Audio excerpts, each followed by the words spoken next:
নমস্কার বন্ধুরা, আজকে আমি ভোলা মাছের ঝাল বানাবো। তার জন্য ভোলা মাছের দুটো লেজ নিয়েছি।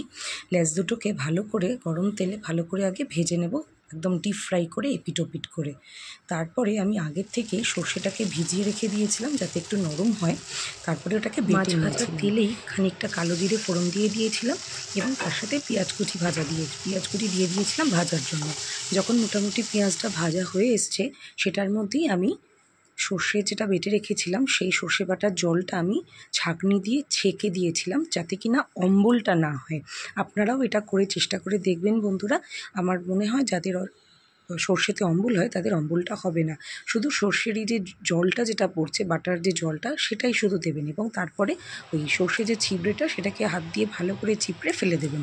তার মধ্যে দিয়ে দিলাম হলুদ, স্বাদ মতো নুন দিয়ে ভালো করে একটু নেড়ে চেড়ে দুটো গোটা কাঁচা লঙ্কা দিয়ে দিয়েছিলাম, দিয়ে ভালো করে ফুটতে দিয়েছিলাম। একটু যখন ফুটে উঠেছে তার মধ্যে আমি ভাজা মাছ দুটো ছেড়ে দিয়েছিলাম। একটু নেড়ে ছেড়ে এপিট ওপিট করে ঝোলটার মধ্যে মাখিয়ে নিয়ে তারপর আমি ঢাকা দিয়ে চাপা দিয়ে দিয়েছিলাম খানিকক্ষণ। একটু চাপা দিয়ে রাখার পরে তারপর যখন খুললাম দেখলাম আমার মাছ একদম তৈরি হয়ে গেছে সার্ভ করার জন্য।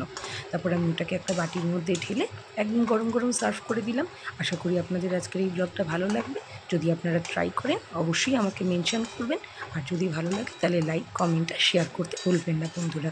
এখানেই আজকের মতন শেষ করলাম আজকের এই মিনি ব্লগটা। Thank you.